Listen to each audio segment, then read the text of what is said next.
Quartered safe out here is George MacDonald Fraser's memoir of his experiences as a young soldier in the British Army during World War II's Burma campaign. Blending humor and stark realism, Fraser vividly recounts life on the front lines, capturing the camaraderie and harsh realities of war. Let's begin. I parted company with 9th Section on coming back from leave. It would have happened anyway, with the battalion reorganization, for they were mostly old soldiers due for repatriation and demobilization, and I was not, but there was a more immediate reason. My application to go before a War Office Selection Board to see if I was fit for officer training had been granted by the Colonel, and when the next board assembled, in a few weeks' time, I would be sent up to MacDonald to be flown out to face the examiners. Splendid news, which put the wind right up me, for while if I passed, I would go straight on to one of the Indian military academies. Failure would mean returning to the battalion with my tail between my legs. In the meantime, I was not to be attached to a platoon but to company headquarters, where I was to make myself generally useful. So I packed up my belongings in the section billet, to cries of bloody hell, "What's the army coming to? With my permission, you'll get a commission. If you think I'll ever give you a salute, your ass is out the window." And trudged across to company headquarters, not feeling a wrench, exactly, but suddenly lonely. We'd been together, a close-knit, interdependent unit, for 6 months of war, and now I would never march with them again, or stand sentry with them, or look around for them in action. The bond that had formed wasn't quite one of friendship, although I'd liked them, Forster accepted. No one could like Forster, for all the sterling qualities among his less agreeable traits. The Duke had been right, he was a good soldier, sour, cantankerous, and derisive, but when you hesitated at the bunker entrance or the branch in the track and glanced sideways, he would be there, sucking his teeth and looking wicked, on the balls of his feet, sniffing for Japanese soldiers. The others I had learned to respect, admire, and be thankful for, but it had been trust more than affection. Sometimes, in a field game, you find a player with whom you fit like hand in glove. You've never seen or spoken to him before, but you have an instant understanding and work together almost by instinct, and when you shake hands at the end, you're surprised to find that you don't really know each other at all, except in one narrow field, and then you part ways. Liking doesn't really come into it, you just remember, with occasional regret, how well you combined.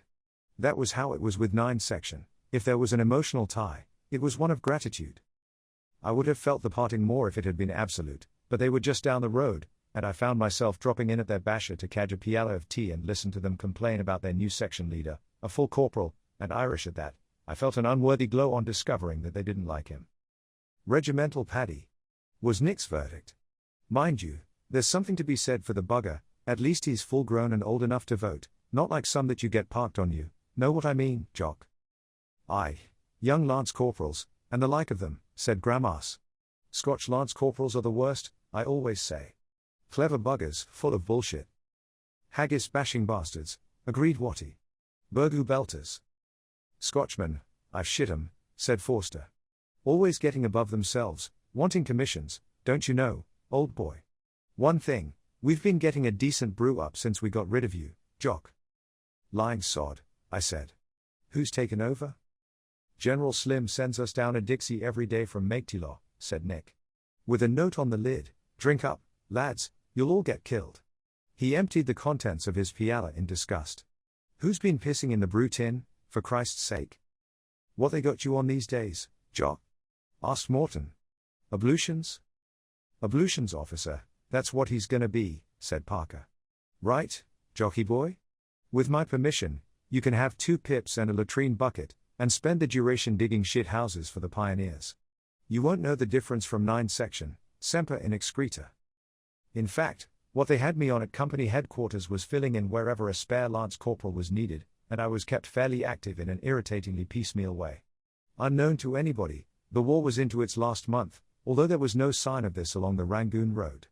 Japanese forces' final effort to break across to the east was at its height. They were coming out of the Pegu Yomas like gangbusters, and there was action all the way from Pegu to Penwigon and beyond. Patrols and ambushes were being stepped up, their attacks were being driven back or fought to a standstill, and apart from the main thrusts, the country was crawling, literally, with stragglers, many of them half dead with disease and starvation. They were wandering in the jungle, drifting down the rivers, lying in the streams, too spent to do anything but wait to die or be captured. Even the comfort girls who marched with the Japanese armies were being rounded up. But the remnants of the 28th Army who were still on their feet were not giving up. Their casualties were mounting into thousands, but they were making the 14th Army fight right down to the wire.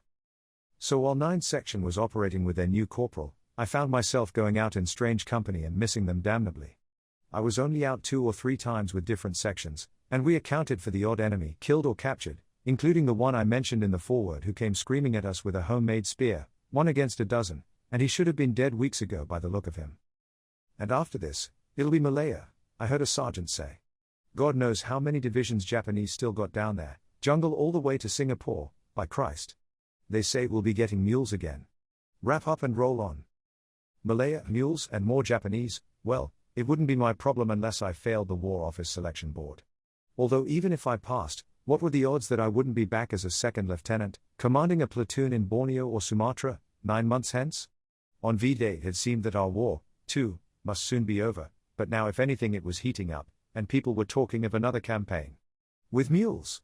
And if anyone had told us that thousands of miles away in the Pacific, an aircraft called Enola Gay was preparing to load up, it wouldn't have meant a thing. Meanwhile, the war still had novelties in store, and as I recall them, they seemed quite apart from anything that had gone before. It is almost as though they took place in a different world, and I was a different person. That can only be because they happened away from the enclosed regular military life to which I had grown so accustomed. They were, in the proper sense of the word, eccentric, a curious detached interlude of my time in Burma. It began with a summons to the company basha where I was ordered to hand in my pay book, that AB 64 part I which is the documentary proof of your military existence, and which you part with only in unusual circumstances. My new company commander, an abrupt but good-natured veteran, explained. There's a selection board meeting in 2 weeks' time, at Chittagong, so you'll be going up to Maitilo in a week or so. Nervous? He grinned sympathetically. I've heard they pass about 1 in 3 nowadays, but don't let that worry you. Most of them probably never saw an angry Japanese and haven't any qualifications except school certificate and 3 years service in the stores. Which wasn't true, but was a fair reflection of a 17th Division infantry major's view of the rest of the military scene. Got your AB 64? It'll have to go to your old company commander so that he can give you your character in writing. Leave it with the clerk.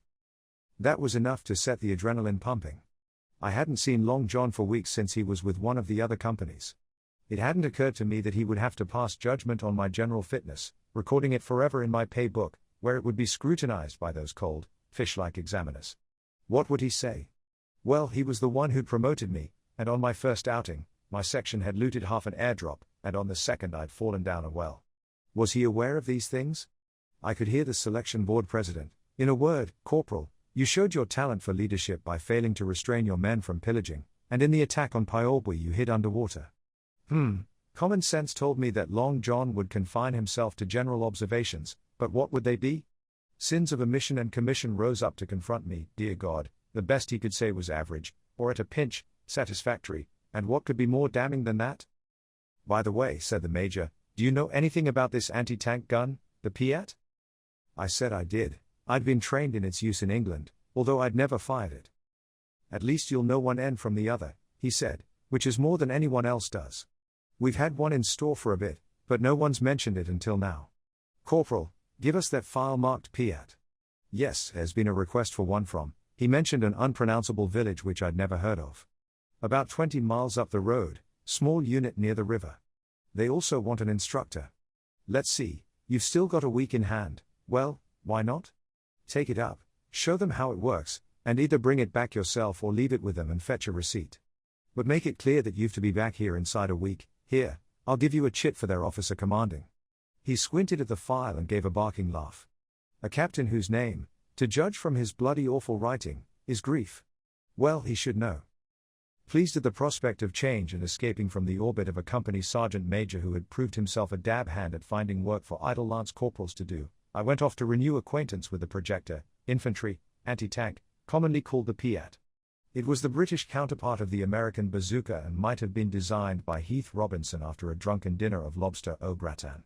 It's not easy to describe, and I may have forgotten some of its finer points, such as its exact measurements, but I'll do my best. From memory, then, it consisted of about 4 feet of 6-inch steel pipe, one end of which was partly cut out to leave a semi-cylindrical cradle about a foot long, in which you laid the bomb. At the other end of the pipe was a thick butt pad which fitted into your shoulder when you lay on the ground in a firing position, the body of the pipe being supported on a single expanding leg. The bomb, a sinister black object 15 or so inches overall, had a circular tail fin containing a propellant cartridge, a bulging black body packed with high explosive, and a long spiked nose with a tiny cap which, when removed, revealed a gleaming detonator. Within the body of the pipe was a gigantic spring which had to be cocked after each shot. You lay on your back and dragged the piat on top of you, braced your feet against the projecting edges of the butt pad, and heaved like hell at something or other which I've forgotten. After immense creaking, the spring clicked into place, and you crawled out from under, gamely ignoring your hernia, laid an uncapped bomb gently in the front cradle, resumed the lying firing position, aligned the barleycorn sight with the gleaming nose of the bomb, pressed the massive metal trigger beneath the pipe, thus releasing the coiled spring which drove a long steel plunger up the tail fin of the bomb, detonating the propellant cartridge. You and the piat went plowing backwards with the recoil, and the bomb went soaring away, about 100 yards, I think, but it may have been farther. The whole contraption weighed about a ton, and the bombs came in cases of 3. If you were Goliath, you might have carried the piat and 2 cases. Like many British inventions, it looked improbable, unwieldy, and unsafe, and it worked. The principle was that when the bomb hit a tank, the long spiked nose penetrated the armor, and all the concentrated explosive in the bulging body rushed through into the tank's interior, brewing up everyone within. Where a piat had hit, the only visible exterior damage was a small, neat hole, or so they tell me. I never fired it at a tank. I drew it from the stores with 4 cases of bombs, all they had, refreshed my memory by stripping and reassembling it, and hopped a truck next morning. I also took my rifle and 50 rounds, as per regulations, plus my kukri and a couple of grenades. If there was trouble, I wanted some real weaponry handy. The monsoon had eased by now, and it was a pleasant hour's drive to the village where there was a battered jeep waiting with a Burmese driver. We loaded the piat aboard and bounced away along a sunlit track past paddy fields which were calm silver lakes fringed by scrub and jungle, and another hour brought us to a little collection of huts half hidden by undergrowth on the edge of nowhere, which was the operational base of the officer I always think of as Captain Grief, and I call him that now because he may still be about, and I don't want him suing me or trying to kill me or, even worse, seeking me out for a jovial reunion. Civilian readers may think my description of him, especially his conversation, exaggerated. It is not, and any old soldier will bear me out, for he was a prize specimen of a type in which the British Army has always been rich. I have no doubt he was at Hastings, and will be there, eccentric as ever, when Gabriel sounds the last rally, a genuine, guaranteed, paid-up head case. Which is not to say that he was clinically mad, just that he behaved as though he was. You have heard of them. When touched with genius, they become Chinese Gordon or Lord Cochrane or, in the last war, Wingate, that gifted guerrilla who revived the military beard, carried an alarm clock to remind everyone what time it was, scrubbed himself with a toothbrush, quoted Holy Writ, and was an authority on Donald Duck, or so I have been reliably informed. Splendid men, especially to keep away from. Captain Grief may have been less gifted, but he had all the Dialali hallmarks. He was driven apparently by some high-octane spirit, full of restless energy and strange cries like, bags of panic. And vash on regardless. And even aha, Hermantrude, at last we meet, over the bridge you go, uttered with a glittering eye as he paced up and down, clapping his hands. He was tall, rangy, lantern-jawed, and eager as an unleashed hound. His dress consisted of an old tweed fishing cap, a dilapidated bush shirt, corduroy trousers, and brothel creeper boots, and my heart sank at the sight of him, for I could read the signs. This was one who would probably want the piat mounted on a jeep, with me manning it in the passenger seat and himself at the wheel, roaring with laughter at top speed and changing gear with his foot. To be fair, he did have tranquil moments, in which he sat brooding, sighing frequently and talking to himself. But he was in full cry when we drew up outside his basher. "Come on, come on, come on," he shouted, rubbing his hands and beaming. "Let's get weaving. Is this the old Iscomoffat? Let's have a look." Before I could get out, he was ferreting in the back for the piat.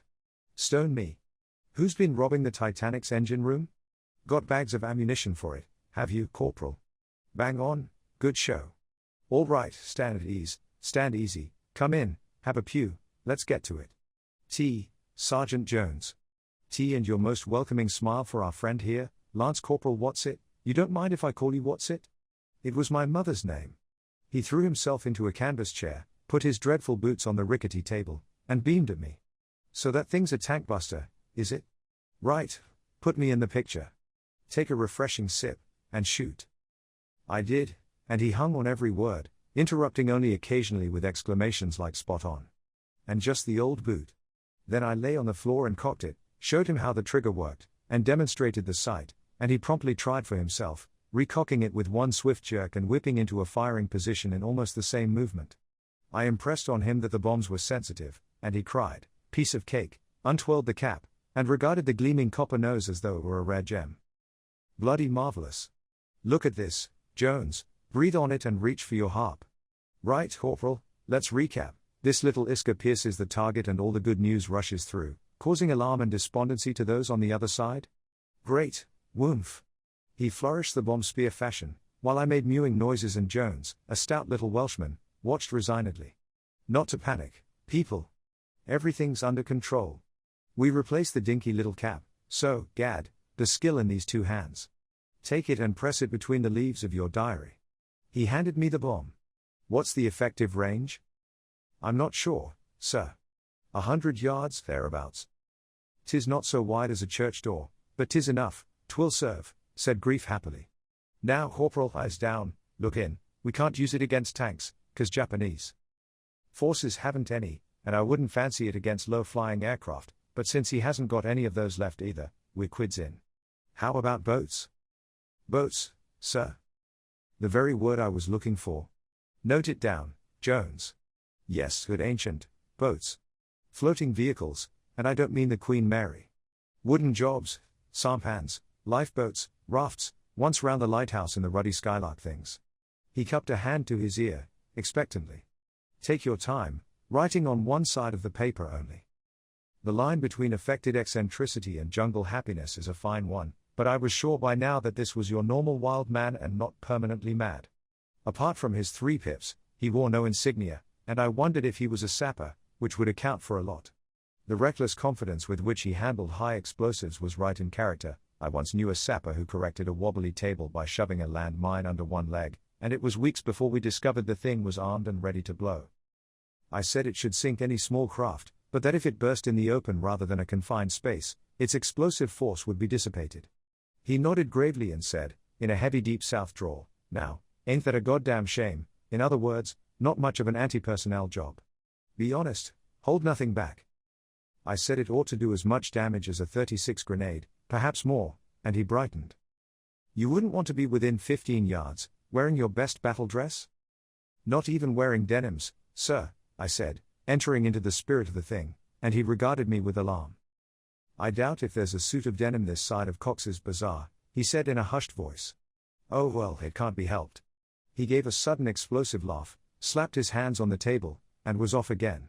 Right, Sergeant Jones, this is the form. We'll have a practice shoot, with good old Watsit here pressing the doodah and shouting for everyone on parade, no exceptions, summon them from the 4 corners. Every man in the unit must be thoroughly clued up on this supreme example of the ballistic engineer's art, so that if our young friend should meet his end, which he flashed me a cheerful smile and assumed another American accent which we shall do all in our power to ensure is a calamity that does not eventuate, he became British again, some other poor bugger will be able to fire the thing. He gave me a sad stare. But we shall miss you, Corporal. Yes, yes, we shall. Jones asked when he wanted the parade, and Grief resumed his seat. In 1 hour, neither more nor less. All mustered, Mr. Coleman, everybody out, bags of bull, bags of panic, tallest on the right, shortest on the left, and hey-ho for the governor's gouty foot. He waved in dismissal. Find the good corporal a modest lodging, give him his fill of meat and drink, and put a sentry on his beastly bombs, 24 hours a day or longer if need be. Away, avaunt. You may have noticed that for all his idiotic persiflage, Captain Grief had mastered the basics of the Piat, handled it like an expert, asked sensible questions, and was wasting no time in having it demonstrated to his men, all of which was reassuring. True, as I gathered up the Piat and Jones collected the bomb cases, he was lying back in his canvas seat, doing physical jerks with his arms and crooning, to the tune of Mersey Dotes. Liberty boats and Carly floats. And little rubber dinghies. Paddle your own canoe. Up your fluga then, as I saluted before withdrawing, he suddenly sat upright and took me flat aback by saying, in a normal, quiet voice, and with a smile that was both sane and friendly. Hold on a minute, don't know what I've been thinking of. Corporal, I haven't even asked your name. Relieved, I told him and handed over the chit from my company commander, explaining that I had to be back at my unit within the week. He nodded and promised to see to it, shook hands, and said he was glad to have me on the strength. Then he glanced at the note, frowned, turned it over, and said, That's strange, no, your company commander doesn't seem to have mentioned it, I wonder why? Still, you can tell me. He looked at me, clear-eyed and rational, Are you a lurkin-firkin or a peepin' gremlin? Just when I had started believing he was all there. I glanced at Jones, but he was gazing stolidly at the wall. "I beg your pardon, sir?" I said, and Grief repeated the question, with just a hint of suspicion. "I'm afraid I don't know, sir." "You don't know?" He seemed stunned. "Well," he said severely, "you'll have to find out by tomorrow, you know." "Oh, yes. Damn it all, do you think you can just walk in here off the street, without proper classification or even a note from Miss Tempest, the game's mistress? We have to know who we're dealing with, for heaven's sake. You find out, quickly, or there'll be fire and sword along Banana Ridge, I can tell you. Understand? Right, fall out." He sat down abruptly, seized a map, gave me a dirty look, peered at the map intently, and gave a violent start. "Here be dragons, by God. But stay, can it be a minute shred of mosquito dung?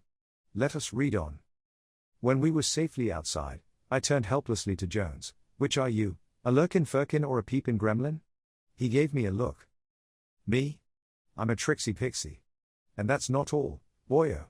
Soon as he found out I was Welsh, he wanted me to sing the Hallelujah chorus. I told him I can't sing a note, and he says, 'You are no more Welsh than I am. You're probably a bloody spy. Spell Llandudno, or it'll be the worse for you.' Straight up, it's what he said. Oh aye, some mothers do have them. But it's just an act, isn't it? I mean, for a minute he sounded perfectly normal. Or is he really crazy?" "Don't look at me, boy," said Jones wearily. "Oh, he's all right, like, well, he's daft as a badger, but he knows what he's doing, most of the time. Between you and me, I reckon he's due for leave, know what I mean? Aye, about 2 years leave. Come on, and we'll get you settled." He had a little hut of his own, and I dumped my gear while he brewed up and got out the bully and biscuits and put me in the picture. The unit, which was only of platoon strength, was composed entirely of Shan scouts, friendly hillmen from beyond the Salween. It was one of those little temporary groups which spring up on the fringes of most armies in the field and fade away when no longer needed. This one, Jones believed, was Grief's personal creation. He's an intelligence man, see, an intelligence walla, well, you can tell from his patter, can't you? But he was with the Bombay sappers and miners, according to what he told me. I'm not surprised. You're not an engineer or an intelligence man, are you? No bloody fears, I'm signals, me. But I speak Burmese, see, and Grief doesn't. Boy, you should try translating his sort of chat to a bunch of Shans. Yeah, I've been out here since 37. Putting up telegraph lines for the bleeding elephants to pull down. Aye, well, roll on demobilization. But what do you do, the unit, I mean? Watching the river, laying ambushes, at night, mostly, 'cause that's when Japanese forces try to slip past. He had 2 armies up yonder, you know, 15th and 33rd. I'm aware. Oh, Ventilo, are you? And Pyobwi? Well, you've seen them for yourself, then. They've been swarming down this way lately, keeping as far east as they can, see, but plenty of them use the river, too, and we've had 3 or 4 engagements, and shot up their boats and rafts. A lot of them got by, mind you. So that's why he was on about boats. God, he must be crazy. What does he think a Piat can do against open boats that grenade launchers and 2-inch mortars can't? Oh, we got mortars and launchers, but I suppose he figured a Piat would be more accurate, being a tank buster. Look, boy, if he heard somebody had invented a gun for firing rugby balls underwater, he'd want it. And he'd find a use for it, and all. You wait and see. The demonstration firing of the Piat took place on a paddy close to the camp. Grief, bursting with excitement, strode up and down before his platoon, sturdy Burmans in khaki shorts and headscarves who listened with no trace of expression on their flat, sinister faces while I named the parts and explained the mechanism with Jones translating. Then I cocked the thing, nibbing my fingers in my nervousness, trying to ignore Grief's barks of encouragement. Take the strain, heave. Bags of action, bags of swank, strang the terrible pits his muscles against the machine. Can he do it? Can he hell? Yes he can. Got it, Corporal. Smashing, good show. Spinach wins the day. The target chosen was an old Japanese bunker, a good solid construction, and I wondered if the Piat would even dent it, assuming I hit it, for never having fired the weapon. It was with no confidence that I uncapped a bomb, laid it carefully in place, and took up the firing position. Range, 80 yards. Bald Grief, standing over me. Well, 80 or 82, we won't niggle. Silly bastard. Wind backing nor-northeast, visibility good, scattered showers in western districts. On your marks, take your time, and may God defend the right. He flourished his hands and placed his forefingers in his ears. I had adjusted the supporting leg to what I hoped was the correct elevation, took a firm grip, lined up the sight, and pulled. There was an ear-splitting crack, the pad hit me a smashing blow, and as Piat and I were shunted violently back, there was a great crump from up ahead.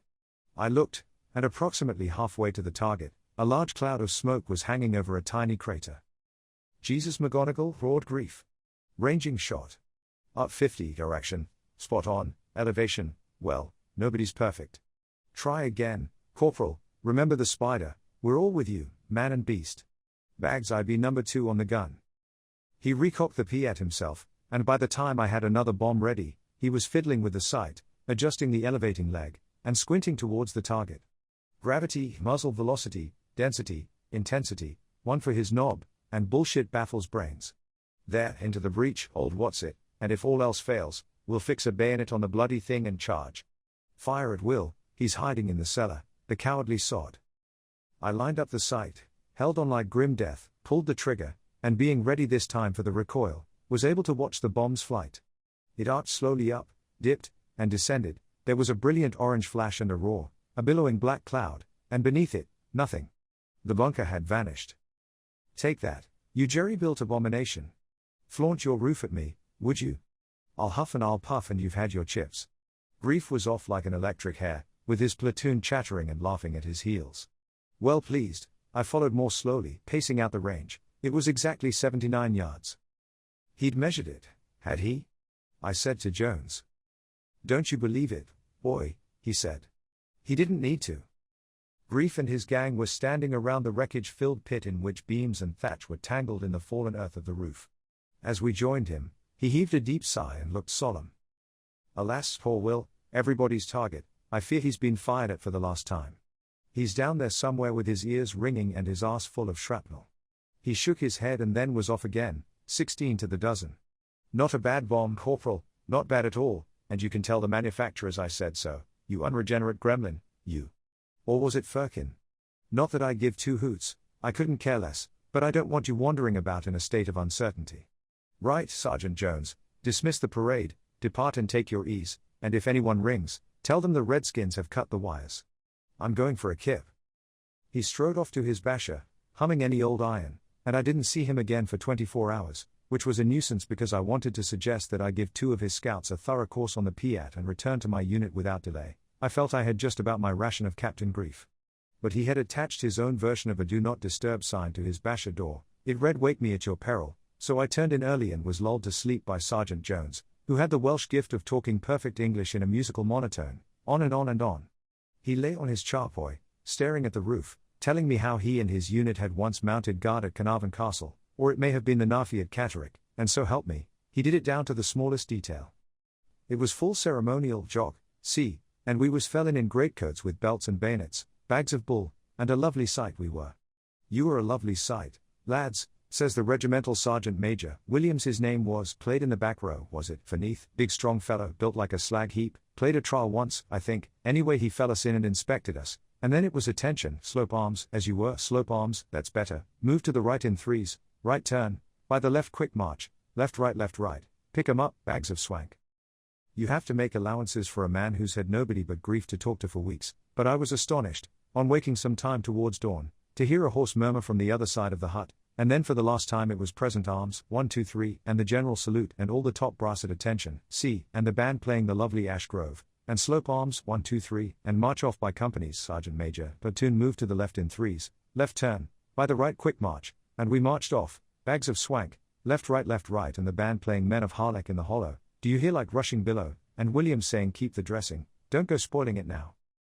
Grief was absent next morning, and Jones, possibly exhausted by his nocturnal filibuster, or sulky because I'd dropped off in the middle of it, was withdrawn and edgy. With his help, I got two of the Shan scouts proficient on the Piat but firmly refused their request to be allowed to fire it. With only 10 bombs in hand, we couldn't afford it. It was dusk when Grief reappeared, emerging from the jungly fringe of the paddy with his long loping stride, two of his Shans trotting behind. They'd been traveling, Grief's bush shirt was badly torn, and all three were caked in mud to the thighs, breathing hard and soaked in sweat. Grief flourished his carbine and shouted Sergeant Jones, and for the next half hour, the two of them were in closed conference while I kicked my heels, feeling out of it and wondering what was up and how it would concern me. I brewed up, and presently Jones emerged, issuing instructions to the Shan sergeant and his section leaders. They scampered away, and Jones came across to my fire, filled his piela, and asked how I fancied night marching. Japanese forces are coming down river tonight, see, a big bunch. Some of them in boats, maybe rafts, with the main body marching on the far bank to cover them. It's paddy that side, see, and they'll have scouted to make sure it's clear. But this here bank's jungly, and we got West Yorks and Gurkhas farther up, and no sign of Japanese soldiers this side of the river. They'll try to slip past on the water and the far bank, and we won't let them. Grief wants you on the Piat. It was no time to suggest that one of the Burmans I'd instructed should take over. I asked how far. Near 8 miles to the ambush point, and got to be there by midnight. That was less than 4 hours away. Over wet paddy and jungle? That's shifting. I'll need 2 men to take turns with me toting the Piat. And 2 for the bombs. How many Japanese soldiers? 100, maybe 2, Reef thinks. He shook his head in admiration. He's a bugger, he is. Been scouting them half the day, up to his neck in river. Then he comes back at the double, bitten rotten with leeches, he is. There's a Gurkha platoon rendezvousing with us at the ambush, so we'll have plenty of support. Right. He emptied his piala onto the fire. Let's earn our Japanese campaign pay. I'd say that when you've done one night march through scrub and paddy, you've done them all, except that this one was a bastard. 3 miles an hour on hard level is the army norm, but you can't do that through ankle-deep water and undergrowth, not by starlight you can't, so we were forced marching whenever the ground permitted.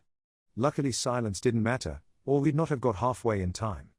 The Piat was a monster, heavy as sin and snagging on everything, and we had to change carriers every few minutes, except on the open ground, where we could carry it 2 at a time, 1 on either end. Jones and another scout carried the bomb cases and our rifles, and since we were at the rear of the little column, I cannot report on Captain Grief's deportment at the head. If he had breath enough to natter, even to himself, he was a fitter man than I within 20 minutes. I was streaming sweat, and the Piat was wearing burning grooves on either shoulder. After 2 hours, I was seriously wondering if I'd make it. My back and leg muscles were one great ache, the skin seemed to have been worn off my shoulders, I'd been whipped stupid by foliage, and I could only hope that the mud which plastered my legs was suffocating the leeches. In the last hour, by the time the whisper for silence came down the line, I was tottering, and too beat to take consolation from the fact that Jones and even the Shans didn't seem any better. Then we were lying in rank grass among bushes, with the jungly screen behind us, and dimly seen in front, the pale sheen of river water. Overhead, a few stars were out in the pale night sky, but the far bank was lost in darkness, as if anybody cared by that time. It was positive pleasure just to lie there on the soggy ground, letting the aches drain away, muscles fluttering with tiredness. A couple of yards to my left, there was a Shan mortar team in the lee of a bamboo thicket. Jones was to my right with the bomb cases. I must have dozed, rotten soldier that I was, for it was with a start that I was aware of movement behind and heard Grief's voice and another English one, the Gurkha subaltern. There was rustling in the undergrowth, whispering of orders, as the Gurkhas took up their positions along the bank to our right. Then the sound of their stealthy movement died away, and there was only the soft jungle chorus of chirps and croaks against the background murmur of the heavy Burmese night, and a voice at my ear inquiring, "Ever had an invite to Viceregal Lodge, Corporal?" "Course you haven't, neither have I, so we can compare notes, tear their characters to pieces, mean bastards. Bugger these night glasses, show you nothing but war movies, no cartoons, not even an organ interlude." He was alongside, prone in the grass, and although his face was nothing but a pale blur, I could imagine the manic gleam in his eye. He went on, in a conversational whisper. "Right, this is the form. There's one bloody great boat, sampan type, full of paying passengers, and she'll be as close in under the far bank as she can get, unless some dopey samurai has run her aground first, in which case we'll demand our money back. Wait for the mortar flares, and then sink me the ship, master gunner, sink her, split her in twain, or thrain, if you feel like it.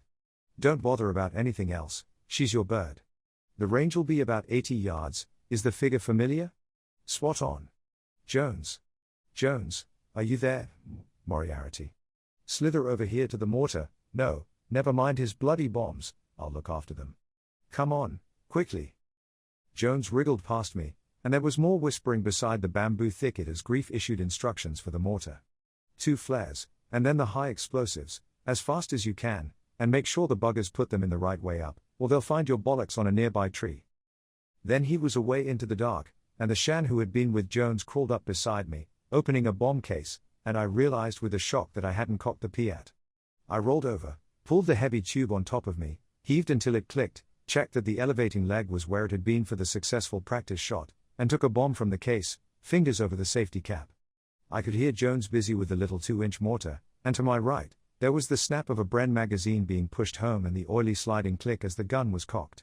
No sound from far out in the darkness ahead. As we lay waiting, I became aware for the first time of clouds of voracious mosquitoes, but you daren't slap or do anything except keep rubbing your face and cursing inwardly.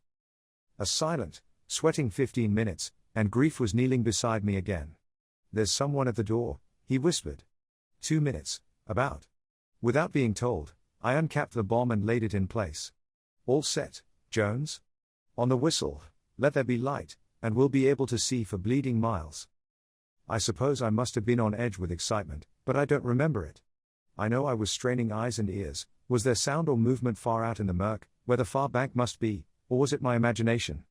I cuddled the butt pad, left hand up and across to grip the barrel, felt in the dark for the trigger, touched it, and took my hand away, which was just as well, for when the whistle came with a piercing unexpected shriek, I gave a violent twitch which would certainly have sent the bomb winging away prematurely. Jones's mortar exploded with a metallic whang, echoed twice along the bank. There was a second's pause and then 3 soft pops far overhead, and the darkness lifted in a great blaze of silver light as the 3 tiny parachutes with their burning flares hung over the river.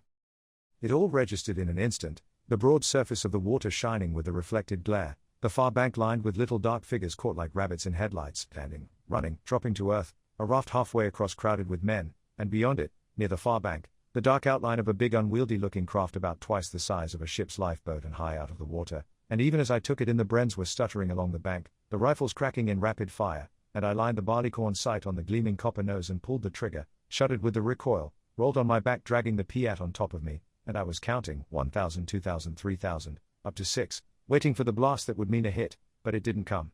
Snarling, I dumped the Piat down, rolled in behind it, and Grief was slipping another bomb into the cradle while all around the rattle of Brens and rifles was deafening, and the air was heavy with cordite smoke, and the scene ahead was changing eerily as the flares drifted down to the water even as other flares broke out overhead, and a crimson veery light arced away with a trail of smoke, passing over the raft and plumping into the water, an instant's glimpse of the raft suddenly bare as the Brens raked it and plowed up the bright water in which heads were bobbing.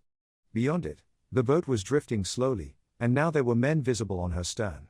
I lined up the sight, aiming just behind the bow, squeezed, took a terrific glancing blow on the chin from the recoil, and was on my back again, feet slipping on the rest. Strange that I should remember that, and the Piat twisting in my grip like a live thing, and then the firing position again, and Grief slipping in another bomb and leaning towards me to shout above the noise. "Near miss, just short. Keep her as she is." Just short. I tried to snuggle the butt just that bit lower, squeezed, absorbed the recoil, rolled over dragging at the Piat and thinking, Jesus, the things you do for 18 rupees a week, and the next few seconds live in my memory like nothing else in my life. It seems now to have gone on forever. But it can have been only a few heartbeats, a tiny piece of time in which I thought this is the end, my friend, and you're going to find the great perhaps. The light was beating down on the group by the bamboo thicket, almost close enough to touch. My frantic rollings had brought me right beside them. Jones was lying on the mortar base plate, one hand steadying the upright tube of the barrel, the other on the firing wheel. A kneeling Shan was shoving an uncapped high-explosive shell into the muzzle, and he was doing what Grief had warned against, what every mortar instructor has nightmares about, inserting the gold-gleaming nose first. Upside bloody down, and when he let it go, it would slide down the 18-inch tube with that metallic slither which would be the last thing that anyone within 10 feet of the mortar would ever hear. The phrase "my heart stood still" isn't really adequate because it didn't have time. Even if I hadn't been pinned under the Piat like a blasted beetle, I couldn't have done anything, nor could Jones, for the simple reason that he hadn't noticed, and why Grief, who should have been watching my bomb's flight, should have glanced aside. God alone knows, instinct, telepathy, search me. But in that split instant he was suddenly hurtling over me in a flat dive, yelling Jesus, one hand outflung to drive the mortar barrel sideways, knocking the Shan ass over tip so that he and Grief hit the bamboo stalks in a tangle of limbs, and the bomb rolled gently over the wet grass, stopped, and lay there winking at us. Grief sat up, adjusted his hat, picked up the bomb, helped Jones to resurrect the mortar, took the goggling Shan gently by the ear, said, "Oh, you clumsy," and carefully showed him how the bomb should go in, fins first. Then he said, "See? No sweat, no panic, all good?" and patted the Shan on the head before scrambling forward to look at the river. I snapped into action as one is liable to do after a moment's immobilizing panic, cocking the Piat and rolling back into a firing position, but grief wasn't bothering with a bomb, and the Shan scout beside me was pointing and shouting in excitement. I'd heard no explosion from my last shot, my attention being elsewhere, and it was a moment before I took in the significance of the small black cloud over by the far bank. Half hidden by it, the boat had swung away from us and was lying at an odd angle, bow submerged. There were men in the water, and suddenly the last flare must have died in the river and there was pitch blackness with the red traces flying and crisscrossing through it, 2 streams of them converging where the boat had been. 2 more flares went up, in quick succession, illuminating river and far bank, and the boat was gone, heads bobbing in the broken water. The raft had split into chunks of bamboo debris, and shots were whipping overhead. The Japanese forces on the far bank were firing back at the Bren flashes, but after a while, the shots became sporadic and then stopped altogether, and grief came scrambling back. Ceasefire sounded along the bank as the flares went out again, and I heard grief telling Jones to put up another. The mortar wonged, the flare burst, and now the river was empty except for a few shreds of the raft drifting away to the right. Nothing was moving on the far bank. You couldn't see if there was anything hidden in the narrow shadow beneath its overhang, but either Grief or the Gurkha officer was taking no chances, for presently 3 of the Brens opened up again, raking the shallows in the face of the bank. The flare vanished, the firing stopped, the command came to East Springs, the stench of cordite began to clear, the Gurkhas were getting to their feet, and I pressed the trigger of the empty Piat which clanged resoundingly as the spring was released. Bad practice, I should have released it gradually, but I was too damn tired and shaken by the memory of that mortar bomb.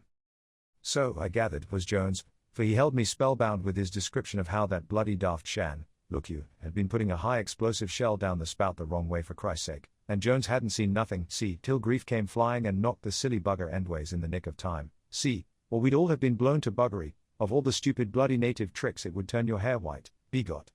Thanks to him, I caught only snatches of what Grief and the Gurkha were saying. None got over this side, anyway, about 20 on the raft, can't say about the boat, write them off, sick and wounded probably, God knows about those on the bank, Balak'll take care of them. From which I deduced that the fugitives on the far side could expect another ambush farther down, but how many were accounted for, by us or anyone else, I don't know.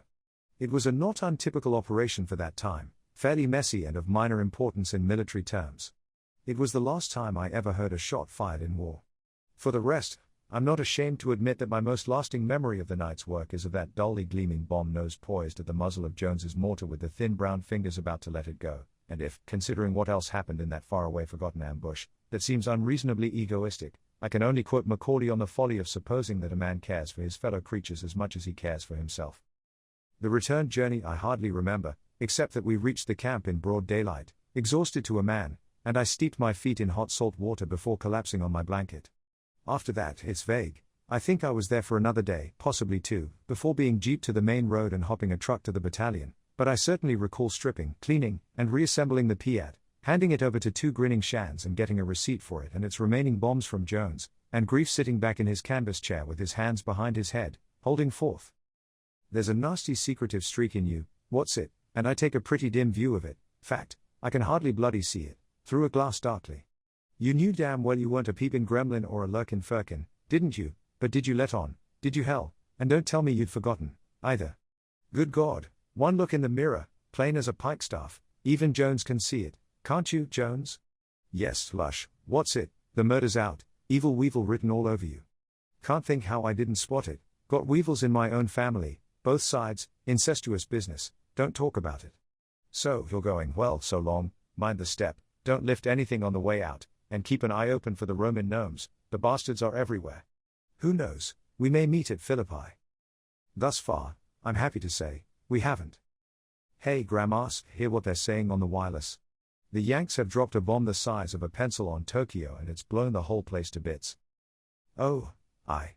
What were they aiming at, Hong Kong? I'm telling you. Just one small bomb, and they reckon half Japan's in flames. That's what they're saying. Who's saying? Everybody, man. I'm telling you, it's on the wireless. Hey, they reckon Japan'll pack in. It'll be the end of the war. Get away? Do them yellow-skinned buggers out there know that? Oh bloody hell. How can they, you daft bugger? They haven't got the wireless, have they?